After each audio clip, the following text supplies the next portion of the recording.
Do you know that every time you rush in to rescue your adult child, whether it's paying their bills, fixing their messes, or even smoothing over their choices, I want you to stop and ask yourself this.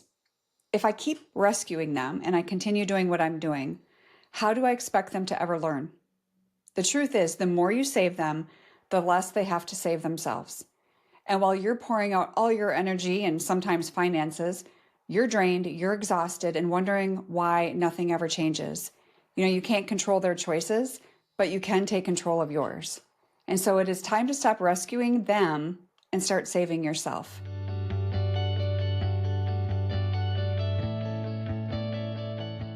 First off, let's talk about the hidden cost of rescuing.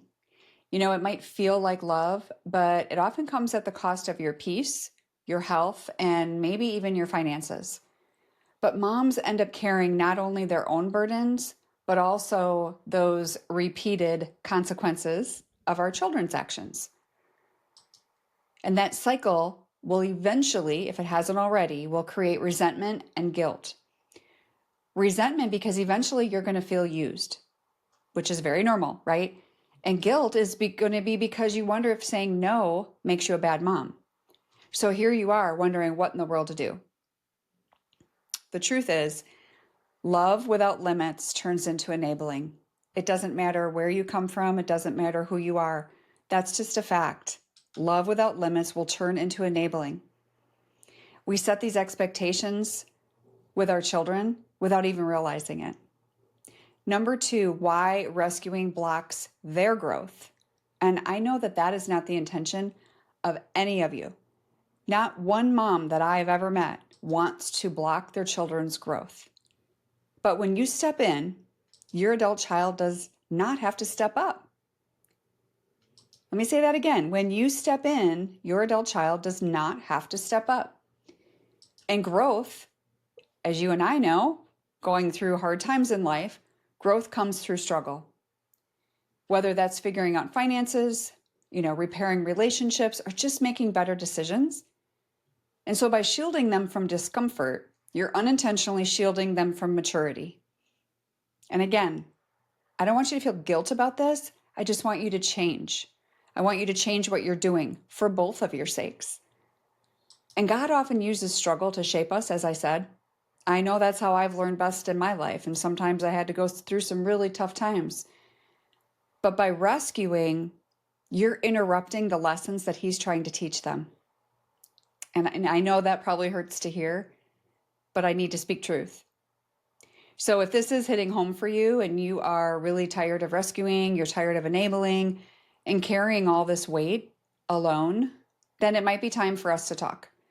When you're ready and you want to consider coaching, I offer private calls where we can look to see what kind of support might fit you and your situation best. But I want to help give you some clarity and peace long term. This is the clarity and peace that you've been praying for. This isn't a coaching session, but it's a space where you and I can figure out together what's going to be the next best step for you. Number three is choosing yourself. Choosing yourself is not abandonment. Moms often fear that if they stop helping, they're giving up on their kids. And that's just not simply true. Setting limits means that you value your own well-being as much as theirs. And it's about creating a place where love isn't confused with control, because it gets really messy. When we start enabling, we start kind of taking over, that it really is a confusion thing, right? Where's the love? Where's the control? It feels all messed up. But when you take care of yourself, then you're setting the example of strength and dignity and healthy living. And that's something they can respect and eventually follow.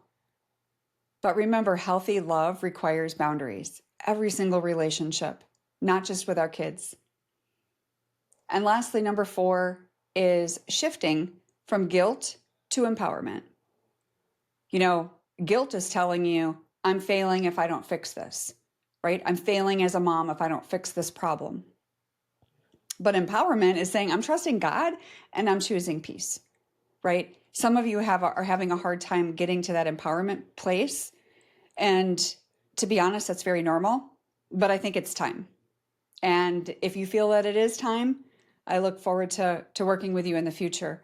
But for right now, instead of asking what will happen if I don't step in, what if you start asking, shift that question to what might happen if I do step back?